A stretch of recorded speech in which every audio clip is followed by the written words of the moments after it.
Did you know that the recent attack on a Moscow concert hall was the worst in Russia for years?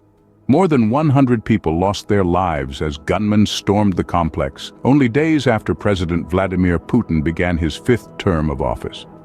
The Islamic State group, also known as the IS, claimed that 4 of its members executed the attack. The venue, named Crocus City Hall, located on the outskirts of Moscow, about 12 miles from the Kremlin, was preparing to host a concert by the rock group Picnic. Just after 8 in the evening, gunmen burst into the foyer. Chaos ensued as at least 4 individuals in some form of camouflage uniform began shooting randomly before advancing into the concert hall itself and opening fire there.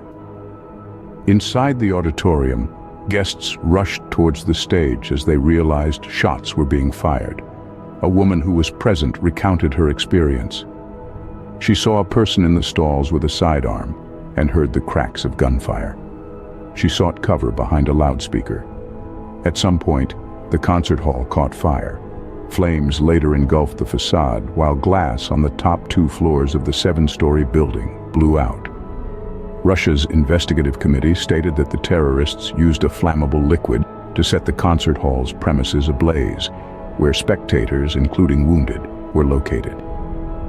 Despite the efforts of helicopters dropping about 160 tons of water, it took around 10 hours for the fire to be contained. By the time the suspects escaped, hundreds had been killed and injured. Many passed away from bullet wounds, while some succumbed to smoke inhalation.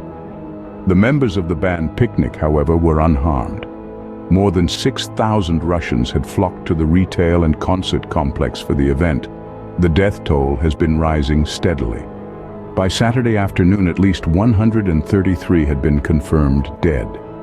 The first official list of casualties suggested the oldest victim was in her 70s, with 3 children among the dead. In addition to those killed, at least 60 remain in a serious condition, and authorities have warned more could die. Many of those killed and wounded came from Krasnogorsk, Khimki, and other nearby towns on Moscow's northwestern fringe. Those who carried out the attack managed to escape the inferno and mayhem they left behind, and a manhunt began. Russian MP Alexander Kinstein said the attackers fled in a white Renault car. According to him, police tried to stop the vehicle in the Bryansk region, about 210 miles away from Moscow, managing to arrest 2 people as the others fled. Some 14 hours after the first reports of shooting, Russia's Federal Security Service, the FSB, announced 11 people had been arrested, including 4 directly involved. Their identities have not been announced. Russia's Interior Ministry said they were foreign nationals. Unconfirmed reports have mentioned nationals from Tajikistan. Mr. Kinstein said passports from the country had been found in the car. In a brief statement on Friday, IS claimed it was behind the attack. On Saturday, it released a photograph of what it said were the 4 attackers, all masked. Russian authorities have not commented on the claim, which comes 2 weeks after the US warned of a potential attack targeting large gatherings in Moscow.